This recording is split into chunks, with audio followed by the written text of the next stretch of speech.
Good morning friends, to the point के legal reasoning course में आप सभी का स्वागत है।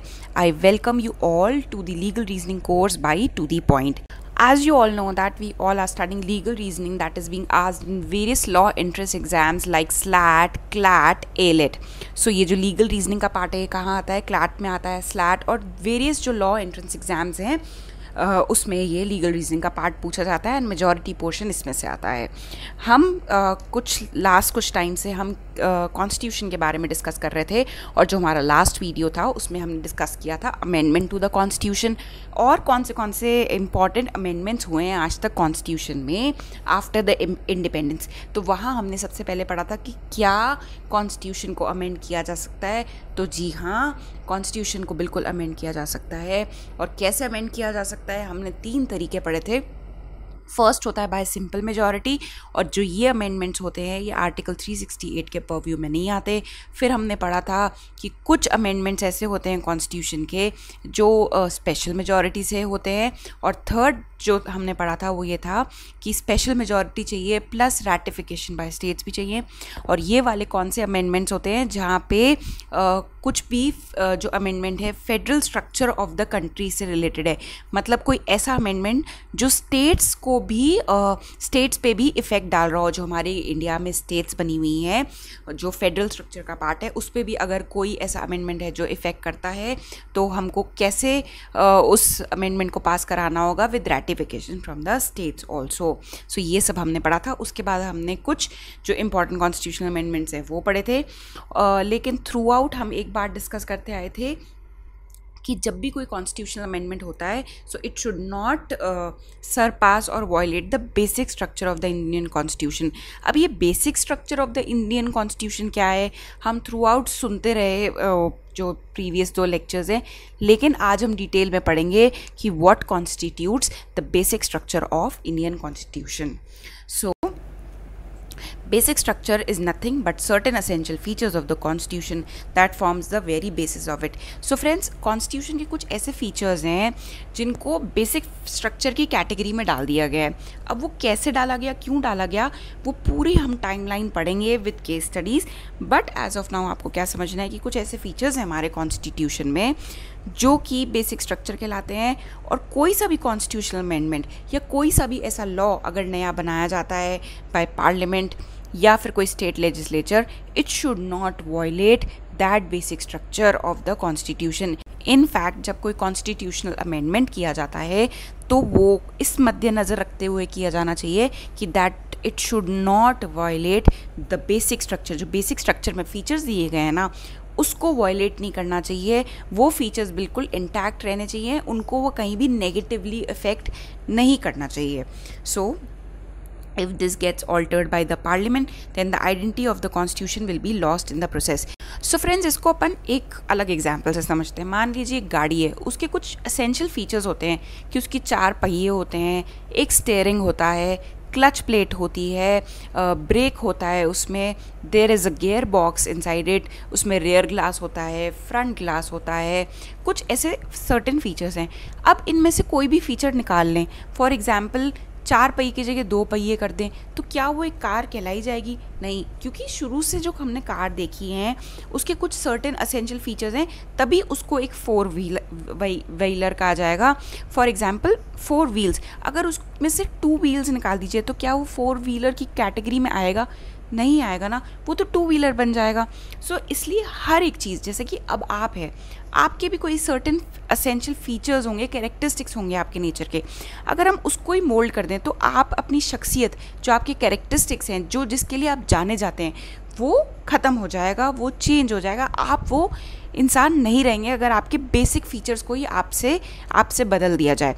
सो ऐसे जो कॉन्स्टिट्यूशन है उसके भी कुछ ऐसे सर्टेन बेसिक फीचर्स हैं जिसको नाम दे दिया गया basic structure of the constitution. और अगर उन्हीं को मोल्ड कर दिया बाय सम वे और दी अदर तो जो हमारी जो आइडेंटिटी ऑफ द कॉन्स्टिट्यूशन है, जो कॉन्स्टिट्यूशन ने हमें कुछ फीचर्स दिए हैं कि इंडिया एक सेक्युलर कंट्री है, एक सोशलिस्ट कंट्री है, एक डेमोक्रेटिक रिपब्लिक है, अगर कुछ भी इनमें से कुछ चेंज होता है तो India as a country will lose its essence, जो हमें प्रीएम्बल द्वारा हमारे कॉन्स्टिट्यूशन द्वारा फीचर्स दी गए हैं. So in order to save the constitution from the tyranny of the state, a doctrine was evolved in the name of basic structure of the constitution. So that कि state ये चीज़ें change ना करते रहें अपने बेनिफिट के लिए. State क्या होता है, हम ये आर्टिकल 13 है वो पढ़ चुके हैं कि जो आर्टिकल 13 होता है उसमें स्टेट की डेफिनेशन क्लियरली मेंशन है.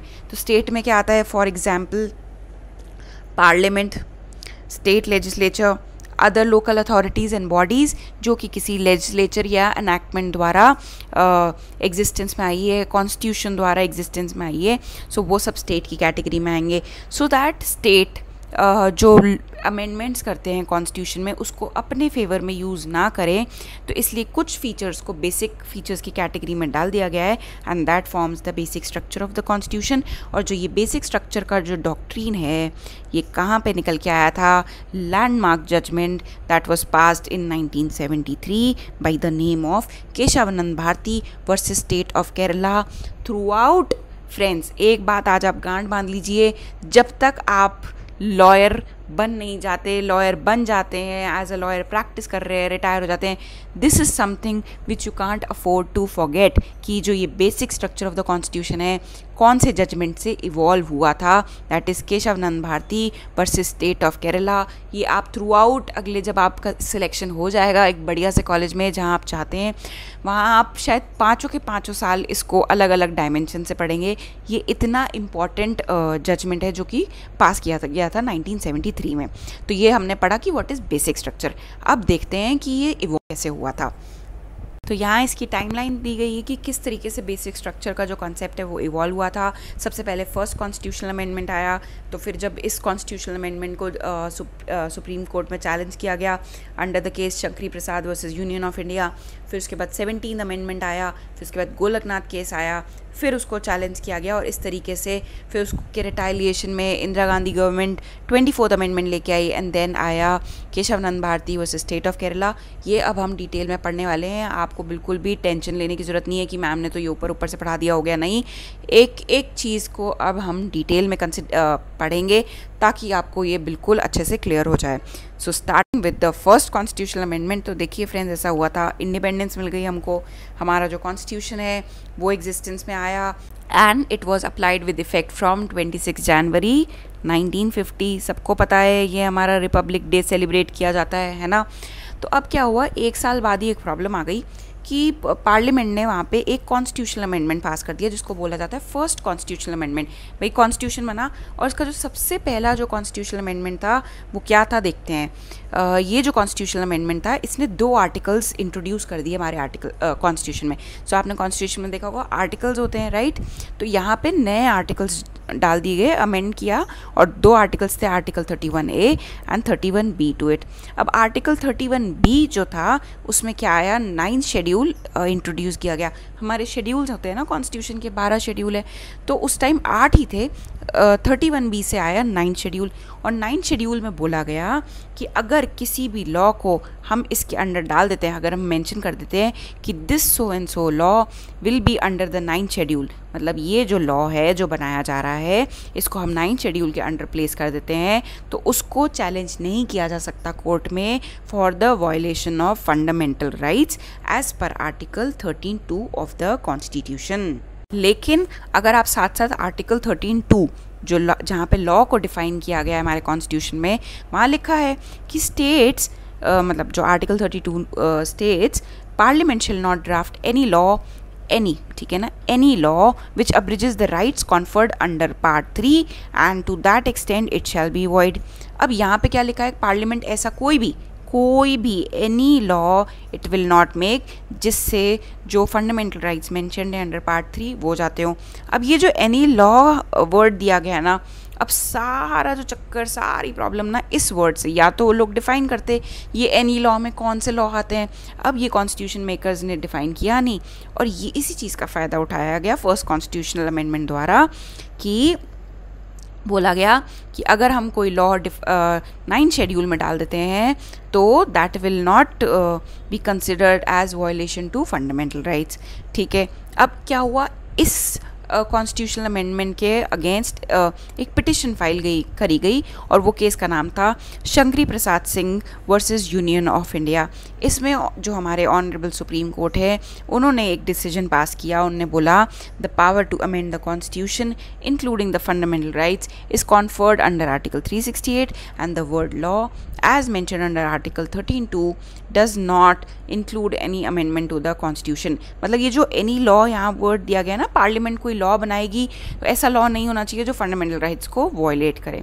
तो ये any लॉ में तो कोई बोला गया जो लॉ पार्लियामेंट बनाती है, नए लॉज बना रही है, स्टेट लेजिस्लेचर बना रही है, बट अगर कोई कॉन्स्टिट्यूशनल अमेंडमेंट होता है ना तो उसको लॉ की कैटेगरी में नहीं डाला जाएगा। मतलब कॉन्स्टिट्यूशनल अमेंडमेंट अलग चीज़ हो गई और लॉ अलग चीज़ हो गई। तो क्या अगर मैं आपको क्रक्स ऑफ द स्टोरी बताऊं, इस डिसीजन से निकल के आया कि constitutional amendment is not equal to law. भाई कॉन्स्टिट्यूशनल अमेंडमेंट अलग है और लॉ अलग है। तो अगर कोई कॉन्स्टिट्यूशनल अमेंडमेंट पास होता है पार्लियामेंट में और अगर वो किसी फंडामेंटल राइट को वायलेट करता है तो कोई प्रॉब्लम नहीं है, क्योंकि कॉन्स्टिट्यूशन में क्या लिखा है, any law should not violate fundamental rights. लेकिन कॉन्स्टिट्यूशनल अमेंडमेंट तो लॉ है ही नहीं है, तो इसलिए इट इज़ ओके अगर कॉन्स्टिट्यूशनल अमेंडमेंट फंडामेंटल राइट्स को वायलेट करता है। क्लियर। अब चलते हैं पे, जो कि फिर उसके कुछ टाइम बाद आया 17th कॉन्स्टिट्यूशनल अमेंडमेंट। अब 17th कॉन्स्टिट्यूशनल अमेंडमेंट में फिर वही स्टोरी हुई। एक ऐसा अमेंडमेंट पास कर दिया कॉन्स्टिट्यूशन ने जो कि फंडामेंटल राइट्स को वायलेट कर रहा था और ब्रीच कर रहा था। और अगेन 17th कॉन्स्टिट्यूशनल अमेंडमेंट जो पास हुआ जो वायलेट कर रहा था फंडामेंटल राइट्स को, उसको चैलेंज किया गया सज्जन Singh versus state of Rajasthan के इस केस में। फिर कोर्ट ने यही बोला कि नहीं जी, आपको बताया तो था पहले कि कॉन्स्टिट्यूशनल अमेंडमेंट अलग है, लॉ अलग है। लॉ कोई भी बनाओ वो ऐसा नहीं होना चाहिए जो फंडामेंटल राइट को वायलेट करे, but constitutional amendment can violate the fundamental right. क्यों? क्योंकि कॉन्स्टिट्यूशनल अमेंडमेंट जो है वो फंडामेंटल राइट की कैटेगरी में आता ही नहीं है। So that means a constitutional amendment if made can violate the fundamental right. So ये बोला गया इस केस में Sajjan Singh versus state of Rajasthan. वही ये लिखा है यहाँ, the court maintain the validity of the amendment and reiterated the previous judgement. बोला बताया था ना आपको उस टाइम शंकरी प्रसाद केस में, तो फिर आप क्यों आ गए? वही वाला चीज़ भी अभी भी एप्लीकेबल है। ठीक है। अब जो ये सज्जन सिंह वाला जो डिसीजन निकल के आया, जो ये था, इस केस को चैलेंज फिर से किया गया। मतलब ये जो डिसीजन है इसको चैलेंज किया गया कौन से केस में? Golaknath versus state of Punjab. एक केस फाइल हुआ और किसने फाइल किया? गोलकनाथ जी ने स्टेट ऑफ पंजाब के अगेंस्ट। अब हम पढ़ेंगे कि Golaknath versus state of Punjab में क्या हुआ था। अच्छा, इसको केस को पढ़ने से पहले एक इंपॉर्टेंट बात बहुत बताती हूँ। क्या हुआ था, ये जो सज्जन सिंह केस था ना, सज्जन Singh versus state of Rajasthan, इसमें भी कोर्ट ने जजमेंट क्या दिया था कि भाई आपको बताया था ना कि फंडामेंटल राइट अपना जो कॉन्स्टिट्यूशनल अमेंडमेंट है वो अलग है, लॉ अलग है ना। लेकिन ये जो केस था ना, ये 5 जज बेंच सुन रही थी। मतलब 5 जजेस थे जो ये डिसाइड कर रहे थे। उसमें से 2 जजेस ने first time after the independence dissenting opinion दी, मतलब अगेंस्ट ओपिनियन दी। वो बोला कि इसका मतलब कॉन्स्टिट्यूशनल अमेंडमेंट कर रहे हो, बट इसका मतलब ये थोड़ी है कि जो पार्लियामेंट है उसके पास अनलिमिटेड पावर है। सो फर्स्ट टाइम ये ना किस लोगों के बाद में दिमाग में ये बात आई कि हाँ, बात तो सही है भाई, ठीक है, कॉन्स्टिट्यूशनल को अमेंड करने का राइट दिया गया है पार्लियामेंट को, बट इसका मतलब ये थोड़ी है कि वो पावर्स अनफिल्टर्ड हैं, जो मर्जी चाहे पार्लियामेंट कर सकती है। भाई तभी तो हमें फंडामेंटल राइट्स क्यों दिए गए थे? वहाँ पे लिखा है कि हमें स्टेट की एक्सेसिव पावर के अगेंस्ट बचाने के लिए हमको फंडामेंटल राइट्स दिए गए थे। बट अगर आप देखो तो हो तो यही रहा है कि जो ये पार्लियामेंट है अपनी मर्जी से कोई भी लॉ पास कर लेती हैं और भले ही उससे फंडामेंटल राइट्स भी ब्रीच हो रहे हो। तो फर्स्ट टाइम वहाँ के जो 2 जजेस थे, ये 5 में से 2 जजेस ने ये बात बोली कि ठीक है, राइट दिया गया है कॉन्स्टिट्यूशन को अमेंड करने का, बट वो अनलिमिटेड नहीं है पावर की, आप कुछ भी जो मनाए उसको अमेंड कर देंगे। बट फिर भी जो एंड में जजमेंट आया था, क्योंकि 3 जजेस जो हैं वो इस फेवर में थे कि जो हाँ भाई पहले बात बोली गई थी कि कॉन्स्टिट्यूशनल अमेंडमेंट अलग है, लॉ अलग है, उसी को मेंटेन किया गया। फिर इसको चैलेंज किया गया था गोलकनाथ केस में। देखते हैं वहाँ पे क्या हुआ था। In this case the court had 11 जज बेंच। यहाँ पे कितने जजेस बैठे हुए थे एक साथ डिसाइड करने के लिए केस? 11 जजेस बैठे हुए थे। And the decision came with 6-5 majority and it was held that fundamental rights for outside the purview of amendment to the constitution. भाई इन्होंने बोला, जिस इस केस ने हिला के रख दिया था एक बार तो सबको कि भाई आप कॉन्स्टिट्यूशन अमेंड करो, कोई बात नहीं है, पार्लियामेंट में जितनी मर्जी अमेंडमेंट लाओ, लेकिन आपका कोई भी जो कॉन्स्टिट्यूशनल अमेंडमेंट है वो फंडामेंटल राइट्स को टच नहीं करना चाहिए। ये बात बोली गई थी गोलकनाथ केस में। The court clarified that the word law under article 13(2) includes within its meaning an amendment to the constitution, therefore any amendment against the fundamental right was void. इन्होंने तो सारी बात ही पलट दी। पहले क्या बोला जाता था, भाई कॉन्स्टिट्यूशनल अमेंडमेंट अलग है और लॉ अलग है। पर ये जो Golaknath case versus state of Punjab में क्या डिसाइड हुआ कि जो कॉन्स्टिट्यूशनल अमेंडमेंट है ना वो भी अपने आप में लॉ है। Constitutional amendment is equal to law, और लॉ कौन सा? जो आर्टिकल 13(2) में डिफाइंड है ना, वहाँ पे जो लॉ है उसी की कैटेगरी में आता है, कोई अलग चीज़ नहीं है कि आप बोलो कॉन्स्टिट्यूशनल अमेंडमेंट तो अलग है, लॉ अलग है। नहीं, कॉन्स्टिट्यूशनल अमेंडमेंट भी अपने आप में एक लॉ है अंडर द आर्टिकल 13(2), और जब कॉन्स्टिट्यूशनल अमेंडमेंट लॉ है तो कोई भी वहाँ पे लिखा है कि कोई भी ऐसा लॉ नहीं पास होना चाहिए पार्लियामेंट द्वारा जो कि फंडामेंटल राइट्स को ब्रीच करे या किसी से उसके फंडामेंटल राइट्स ले ले। और इससे भाई पूरी जो हमारी देश की सरकार है वो हिल गई कि ये क्या जजमेंट आया है। तो अब उस टाइम हमारी प्राइम मिनिस्टर थी रिस्पेक्टेड इंदिरा गांधी जी, ये थोड़ी सी स्टबन लेडी थी। इनको तो ये चीज़ बर्दाश्त नहीं हुई कि इनके अगेंस्ट भाई, क्योंकि इनकी पार्लियामेंट ने ये पास किया था अमेंडमेंट और इसको किसी ने रिजेक्ट कर दिया या इनवैलिड ठहरा दिया, ऐसा तो हो ही नहीं सकता। तो अब इन्होंने क्या किया, इनकी सरकार ने 24th कॉन्स्टिट्यूशनल अमेंडमेंट पास किया। पार्लियामेंट बुलाई, उन्होंने बोला आओ बैठते हैं, एक नया अमेंडमेंट बनाते हैं। इस अमेंडमेंट में क्या बोला गया अब देखते हैं। In retaliation to the order passed by the court in Golaknath case, an amendment was passed in the constitution restoring the powers back to the parliament. In addition, it also gave certain extra power. भाई पहले वाली वहाँ पे parliament बुलाई, बोला कि पहले वाली पावर्स रिस्टोर कर रहे हैं हम पार्लियामेंट को और साथ ही साथ और भी पावर दे रहे हैं। और वो क्या पावर थी, एक नया क्लॉज डाल दिया गया आर्टिकल 13 में। भाई आर्टिकल 13 में अभी 1 और 2 और 3 थे, एक नया क्लॉज डाला गया क्लॉज 4, और उस क्लॉज में क्या बोला गया, nothing in this article shall apply to any amendment of this constitution made under article 368। भाई जो आर्टिकल 13(4) है, मतलब ये जो लॉ वर्ड है कहीं भी अप्लाई नहीं होगा। मतलब जो आर्टिकल 368 के अंडर हम कॉन्स्टिट्यूशनल अमेंडमेंट करते हैं ना, वो चीज़ लॉ नहीं है। फिर से ये आर्टिकल पास कर दिया इन्होंने, ठीक है। इन्होंने फिर बोला law is not equal to constitutional amendment. चलो जी, एक और अमेंडमेंट पास किया इन्होंने आर्टिकल 368 में, और इन्होंने बोला nothing with standing anything in the constitution, parliament में in the exercise of its constituent power amend by the way of addition, variation or repeal any provision to the constitution in accordance with the procedure laid down in this article। और इसका मतलब ये निकला कि चाहे कुछ भी हो जाए, मतलब ये जो अमेंडमेंट आया ना 368 में, इसका मतलब ये था चाहे जो मर्जी हो जाए, जो मर्जी बोल ले कोर्ट, चाहे कोई भी, लेकिन जो आर्टिकल 368 है वो ही सुप्रीम रहेगा। ठीक है, फिर से समझाती हूँ। जब गोलकनाथ केस पास हुआ और डिसीजन आया कि नहीं भाई कॉन्स्टिट्यूशनल अमेंडमेंट जो है वो लॉ की कैटेगरी में आता है, और मतलब लॉ की कैटेगरी में आ रहा है तो it should not violate fundamental rights. तो इसके रिटालिएशन में इंदिरा गांधी जी की जो सरकार है उन्होंने अमेंडमेंट लाया और उन्होंने बोला कि नहीं जो कॉन्स्टिट्यूशनल अमेंडमेंट है वो लॉ नहीं है, एक नया आर्टिकल डाल दिया, और आर्टिकल 368 में फिर से एक क्लॉज नया डाल दिया कि जो आर्टिकल 368 की पावर्स हैं it is beyond the fundamental rights. भाई कल को कुछ भी कर रही है पार्लियामेंट अंडर आर्टिकल 368 तो उसको यहाँ पर बोल के नहीं रोका जाएगा कि भाई ये तो फंडामेंटल राइट्स को वायलेट कर रहा है, ऐसा कुछ नहीं होगा। आर्टिकल 368 है जो वो सुप्रीम है। अब ये तो वही सेम बात हो रही थी जिसका हमारे जो फाउंडिंग फादर्स थे, जो कॉन्स्टिट्यूट असेंबली थी, जिन्होंने कॉन्स्टिट्यूशन बनाया था, उनको यही डर था कि भाई कल को स्टेट अपनी पावर्स एक्सीड ना कर दे। जो गवर्नमेंट उस टाइम किसी भी टाइम जो रूल कर रही है कंट्री, जो एग्जिस्टेंस में है, जो पावर में है, वो अपनी पावर्स को एक्सीड नहीं करनी चाहिए कि लोगों के राइट्स ही ख़त्म कर दे वो, और लोगों से उनके राइट्स ले ले। In the benefit of their, मतलब खुद के फ़ायदे के लिए लोगों के जो राइट्स हैं वो उनसे ले लें। यही हो रहा था।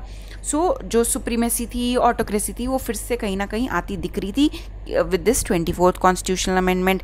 अब इसके बाद एक 25th कॉन्स्टिट्यूशनल अमेंडमेंट आया जो कि इम्पॉर्टेंट नहीं था। सो वो भी कहीं ना कहीं फंडामेंटल राइट्स को ही डिस्टर्ब कर रहा था। तो उस टाइम फिर कोर्ट में जो 24th और 25th कॉन्स्टिट्यूशनल अमेंडमेंट है उसको चैलेंज किया गया। और इस टाइम जो बेंच बैठी थी, मतलब बेंच मतलब जो नंबर ऑफ जजेस थे जो इस केस को सुन रहे थे, वो 13 थे। मतलब आज तक की हाईएस्ट नंबर ऑफ जजेस जिन्होंने किसी केस को सुना है तो वो केशव नंद भारती केस में ही सुना है। और इस टाइम जो डिसीजन आया था 7-6 मेजॉरिटी से आया था। मतलब 7 लोग जो थे वो उन्होंने ओवर रूल कर दिया था गोलकनाथ जजमेंट को। उन्होंने बोला it was held that the power of parliament to amend the constitution is far and wide. हाँ भाई, हम मानते हैं कि जो पार्लियामेंट की पावर है ना अमेंड करने कॉन्स्टिट्यूशन, बहुत बड़ी है, बहुत दूर तक जाती है। And extend to all the articles, भाई सारे आर्टिकल्स को आप अमेंड कर सकते हो आराम से। बट ये जो बट आ गया ना यहाँ पे, इन्होंने फिर से हमारी जो देश की सरकार है उसको हिला के रख दिया था। और क्या ये बट था? जो मर्जी करो, इन्होंने बोला करो, हाँ जी पावर दी गई है, लेकिन it is not unlimited to an extent that it destroys certain basic features of the framework of the constitution। मतलब ये अनलिमिटेड पावर नहीं है आपके पास जो दी गई है कॉन्स्टिट्यूशन द्वारा, आपको कर रहे हो ठीक है, लेकिन अनलिमिटेड नहीं है। क्यों अनलिमिटेड नहीं है? आप इस तरीके से अपनी पावर्स को एक्सरसाइज नहीं कर सकते कि आप बेसिक फीचर्स और जो फ्रेमवर्क है, जो ढांचा है हमारे कॉन्स्टिट्यूशन का, उसी को अमेंड कर रहे हो। तो लोगों ने पूछा जी ये ढांचा क्या होता है, ये बेसिक फीचर, ये नया वर्ड क्या निकल के आया, फ्रेमवर्क ऑफ द कॉन्स्टिट्यूशन क्या होता है? तो वहाँ समझाया गया कुछ ऐसे फीचर्स जो कि हमारे कॉन्स्टिट्यूशन की धारा है, बेस है, उसके फाउंडिंग प्रिंसिपल्स हैं, उसके बेडरॉक हैं। जैसे अगर उन बेसिक फीचर्स को पार्लियामेंट या किसी भी लॉ द्वारा या कॉन्स्टिट्यूशनल अमेंडमेंट द्वारा डिस्टर्ब करती है तो ऐसा अमेंडमेंट या ऐसा law will be considered null and void. वो लॉ या कॉन्स्टिट्यूशनल अमेंडमेंट अपने आप ही इनवैलिड हो जाएगा। यहाँ पे आने की ज़रूरत नहीं है कोर्ट में। जैसे ही बेसिक फीचर्स को टच किया नेगेटिव सेंस में, स्ट्रेट अवे उसी टाइम ही वो जो कॉन्स्टिट्यूशनल अमेंडमेंट है या लॉ है वो इनवैलिड डिक्लेयर कर दिया जाएगा। अब जो नेक्स्ट क्वेश्चन निकल के आया वो पूछा गया कि ये जो बेसिक स्ट्रक्चर है, बेसिक फीचर है जो बोल रहे हो या ये बड़ी बड़ी बातें कर रहे हो, फ्रेमवर्क ऑफ द कॉन्स्टिट्यूशन, ये कौन डिफाइन करेगा कि क्या बेसिक फीचर्स हैं कॉन्स्टिट्यूशन के? क्या प्रधानमंत्री डिसाइड करेंगे कि या राष्ट्रपति डिसाइड करेंगे? कौन डिसाइड करेगा? तो जुडिशरी ने बोला ये हम डिसाइड करेंगे विद इवॉल्विंग केसेस। जैसे जैसे केसेस आएंगे विद टाइम हम डिसाइड करेंगे कि what forms the basic features of the constitution। क्या है basic features of the constitution? With time धीरे धीरे इवॉल्व होगा। हम अभी एक लिस्ट नहीं दे सकते शॉर्ट कि यही जो हैं बेसिक फीचर्स हैं कॉन्स्टिट्यूशन के, नहीं। विद टाइम जैसे जैसे लगेगा कि हमको और चीज़ें इसमें ऐड करनी चाहिए सो वो भी डाली जाएंगी। सो ये जो कॉन्सेप्ट है ये इवॉल्विंग कॉन्सेप्ट होगा, मतलब ये धीरे धीरे ग्रो होगा। आज ही हम एक डिसीजन फाइनल करके नहीं बता देंगे। तो ये चीज़ जो निकल के आई वो Kesavananda Bharati versus state of Kerala में निकल के आई कि जो मर्जी करो लेकिन the parliament can not destroy the basic features of the constitution.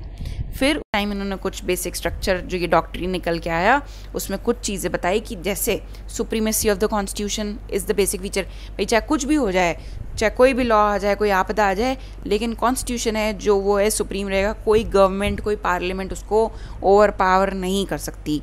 फिर second feature Republic and democratic form of government. कल को भाई पार्लियामेंट है, वहाँ पे कोई जो सरकार है वो पार्लियामेंट में मिलके कोई एक ऐसा डिसीजन पास कर दे कि भाई अब जो है इंडिया एक डेमोक्रेटिक रिपब्लिक नहीं है, अब ये ऑटोक्रेसी में बदल दी जाएगी या मोनार्कियल जो इकनॉमी है उसमें बदल जाएगी। नहीं, आप इन चीज़ों को चेंज नहीं कर सकते, जो मर्जी करो, लेकिन ये बेसिक फीचर है कि जो इंडिया है वो ताउम्र एक Republican and democratic form of government रहेगा, इसको चेंज नहीं किया जा सकता।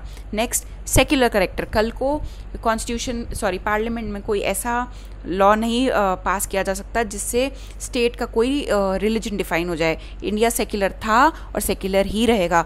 ये हमारे कॉन्स्टिट्यूशन में कौन से अमेंडमेंट द्वारा डाला गया था सेक्युलर करेक्टर?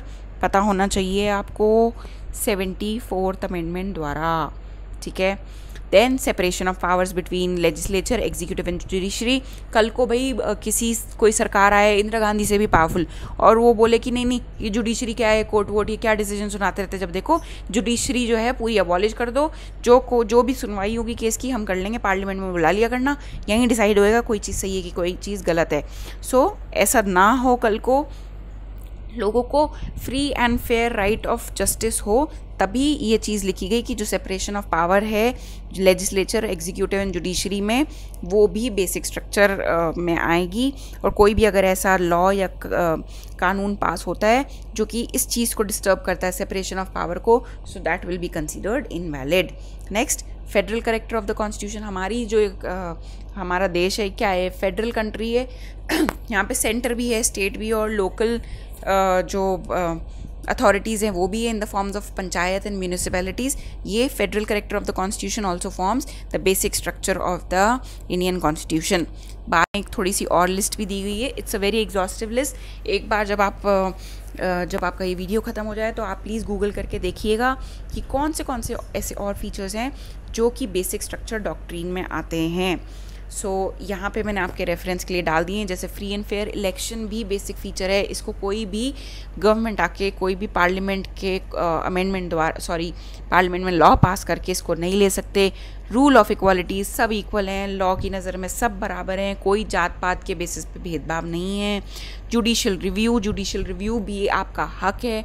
मतलब अगर आपको लगता है कि कोई केस पास हुआ है और वो कुछ गलत है या उसको फिर से रिव्यू कराया जाना चाहिए, so that is also the basic structure of the constitution. इसको कोई भी ले नहीं सकता है। Parliamentary system of government, harmony between the fundamental rights and DPSP, ये सब किस में आते हैं, बेसिक स्ट्रक्चर डॉक्ट्रीन में आते हैं। और भी बहुत सारे पॉइंट्स हैं बट वो सारे हम यहाँ डाल नहीं सकते थे। फॉर दैट आप क्लास ख़त्म होने के बाद प्लीज़ उसको गूगल करके अपने जो नोट्स जहाँ भी आप मेंटेन कर रहे हैं उसको रख लीजिएगा।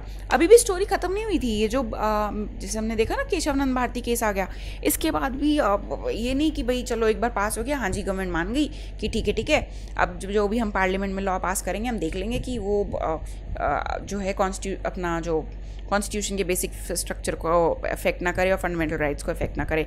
नहीं, उसके बाद 39 कॉन्स्टिट्यूशनल अमेंडमेंट एक्ट आया जहाँ पे इंदिरा गांधी जी ने एक नया लॉ लेके आए, अमेंडमेंट लिया है कि जो स्पीकर है और PM के जो इलेक्शन होते हैं उसका जुडिशियल रिव्यू नहीं कराया जा सकता। भाई एक बार इलेक्शन हो गया तो मतलब वो सही है। यहाँ पे फिर निकल के आया था कि भाई जो ये जुडिशियल रिव्यू है, आपको बताया था इंदिरा गांधी मैडम जी कि that is a basic structure of the constitution. अगर आप उसको किसी भी अमेंडमेंट ला रहे हो अपने पार्लियामेंट में, जो मर्जी लाते रहो, हम तो इनवैलिड पास कर देंगे उसको। आप ले आए हो अच्छी बात है, लेकिन आपको मैंने बताया था, ये कोर्ट ने बोला कि यहाँ पे एक जुडिशियल रिव्यू जो है हमने उसको basic structure of the constitution में डाल दिया था। और साथ साथ आपको बता दिया था कि जो basic structure of the constitution है वो किसी भी तरीके से हैम्पर नहीं होना चाहिए किसी भी लॉ द्वारा या कॉन्स्टिट्यूशनल अमेंडमेंट द्वारा। तो ये जो फाइट है ये काफ़ी टाइम तक चलती गई, बट फाइनली ये कहाँ जाके थमी, जो मिनर्वा मिल केस आया था, मिनर्वा मिल्स एक बहुत इंपॉर्टेंट फिर से एक लैंडमार्क जजमेंट है जो हम बाद में पढ़ेंगे और आपको अगले 5 सालों में कहीं ना कहीं बहुत बार पढ़ाया जाएगा। वहाँ पे ये जो जुडिशियल रिव्यू है निकल के आया, जो हमारे बहुत ही फेमस उस टाइम के जूरिस्ट थे DY चंद्रचूड़ जी, उन्होंने बोला कि जुडिशियल रिव्यू का जो हक है वो कोई नहीं ले सकता।